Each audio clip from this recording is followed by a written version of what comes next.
Hello. It just happens to be Gwen's Day as well as Christmas Day. And so I was wanting on this first day of Christmas to share with you a little bit about these candles that a lot of people are lighting today.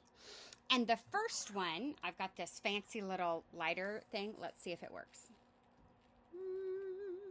Okay, this first one, it worked. Okay, is the prophet's candle, which is all about hope and all of the prophecies in the Hebrew scriptures about a Messiah who would come and make everything right. So I'm going to set him right over there. And then the second candle is known as the Bethlehem candle or the peace candle. And it is, I'm going to see if I can light it. There we go.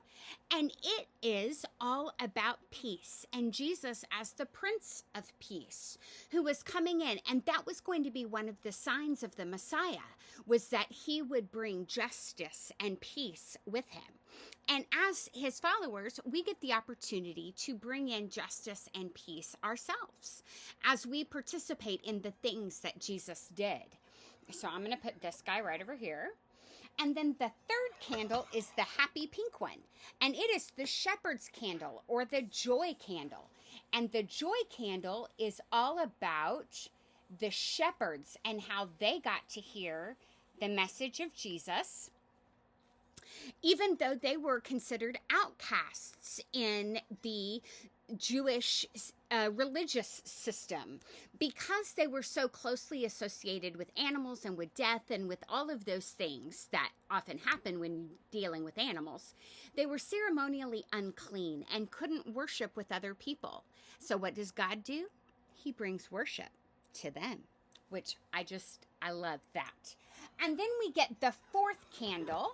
And the fourth candle is the angel's candle, and it is all about love. There we go. And the fourth candle about love, when we think about Jesus, it was love when we think of John 3:16 and 17 that brought Jesus into the world. It was love that was the immaculate conception of Jesus. It was love that sustained him as he grew in wisdom and stature. It was love that filled him as he did his ministry in the world. It was even love that led him to the cross and kept him there. For you and for me. It was love that raised him from the dead. It is in love that he rules from heaven and waits for the fullness of time again to return and make all things right. We love love. And then finally, this is the mama candle. This is the Alpha and Omega candle, which is another term for Jesus. In a few years ago, we had one that said Christ on it, for it's the Christ candle, purple, purple, pink, purple, white. And Kiana came down, my oldest, and it had sunk down a little bit. And she goes, "Who's Chris?" So in our family, this is the Chris candle. But with the Chris candle, if I can get this one lit. There we go.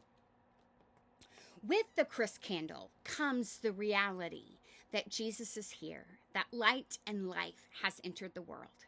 On the first day of Christmas, my true love gave to me a partridge in a pear tree. Partridge being Jesus Christ. In trees, it was a tree of knowledge of good and evil in in the original Garden of Eden. It would be olive trees where he would finally say yes to Jesus, or he would say yes to God and his mission. And what failed in the Garden of Eden would succeed in the Garden of Gethsemane. And then we're told in Revelation that there is a tree for whom the leaves are for the healing of the nations. That the implications of Jesus coming and saying yes to his mission in God for all of us is that we will experience hope and peace and joy and love through Christ. Hope you're having a great day. Merry Christmas. Happy holidays. Whatever you celebrate, may it be a beautiful day for you and yours. Bye.